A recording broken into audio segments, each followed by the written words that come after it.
Salute. This is the AIONIOS Vanguard strategic assessment for the Oregon Theater. Our intelligence is showing the adversary's entire network is in a state of hyperactivation. Our mission today is to break down their doctrine, analyze their capabilities, and project the threat. Let's get into it. All right, let's look at the immediate picture. This is our 96-hour threat forecast. The adversary is running a coordinated week of action, and it's all designed to build momentum for one big event on January 31st. We've rated this as a critical threat. We're not just talking about protests. We're talking about a stated goal to completely overwhelm law enforcement capacity through sheer numbers and create a chaotic operational environment. So how are they planning to do this? You have to look at their own field manual. The core concept, their go-to tactical application, is something they call throwing sand in the gears. Now, this isn't just passive resistance, not at all. This is a formal, documented program of active systemic obstruction. The directive to block, delay, or distract is the fundamental order for every single person they have on the ground. And that tactic, throwing sand in the gears, it's rooted in a much broader doctrine they've named strategic defiance. This is their core ideology. It's a formal set of instructions for their entire network on how to systematically create friction for federal operations. And they see it as a three-front war. They fight you in the courts, they fight you in the digital space, and they fight you physically on the streets. So what's the end game here? That's the crucial question. Their strategic end state, what our model calls aletheia, is not about protest. It's about replacement. The objective is the democratization of tools, basically turning the state's own power against itself to build what they refer to as a real democracy. They're not trying to win a news cycle, they're trying to build an entirely parallel power structure. And they have a very methodical, three-phase plan to get there in 2026. This is a deliberate, thought-out campaign. Phase 1, the siege, uses economic pressure. They target corporate partners to cut off logistical support to federal agents. Phase 2, the primary program, uses their political action committee to replace elected officials who don't align with them. And Phase 3, the surge, is all about creating a legislative firewall in Congress. Now, don't think for a second this is some disorganized grassroots movement. This is a well-funded top-down apparatus. The National Command is a 501c4 with over $10 million in revenue, and they've got a PAC that raised over $4 million just last year.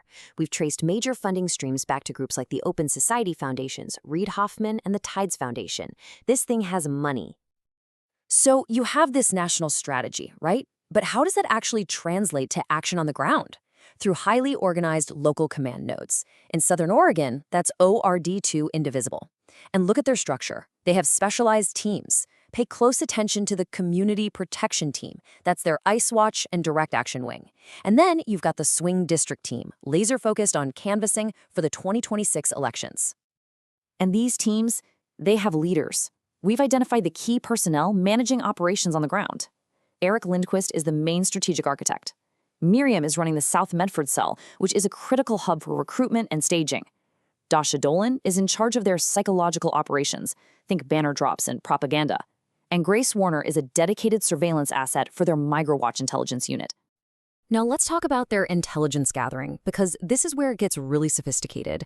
They've actually standardized the military's SALUTE protocol for their MigraWatch teams.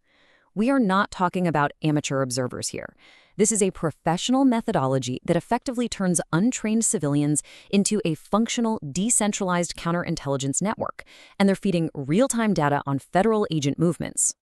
And it's not just people on the ground. They are backing up that human intelligence with a whole network of persistent technological surveillance. We're talking 24/7 webcams trained on federal facilities, dedicated YouTube streamers providing live coverage of any activity, and even their own Indivisible app, which allows for real-time encrypted messaging to track agent locations. So what's the result of all this tracking and surveillance? Well, it gets physical. DHS has reported a 700% increase in assaults on ICE officers. And frankly, some uncorroborated intel suggests that number could be much, much higher. This spike is directly linked to the kind of inflammatory rhetoric and doxing campaigns that these networks specialize in. And to be absolutely clear, we are not talking about hypotheticals. These are documented tactics that have crossed the line from protest into criminal harassment.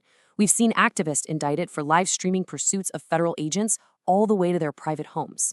They've posted home addresses on Instagram, and their training manuals even include de-arrest primers that instruct people on how to physically extract suspects from federal custody. So how do they coordinate all of this? Through a very sophisticated, three-tiered communications doctrine. Tier 1 is their public-facing megaphone. Think Blue Sky and Threads. That's for recruitment and mobilization. Tier 2 is the semi-private layer for regional leaders, using platforms like Slack. But Tier 3, that's the operational level. It's completely in the shadows, using end-to-end encrypted apps like Signal for sensitive, direct action command and control.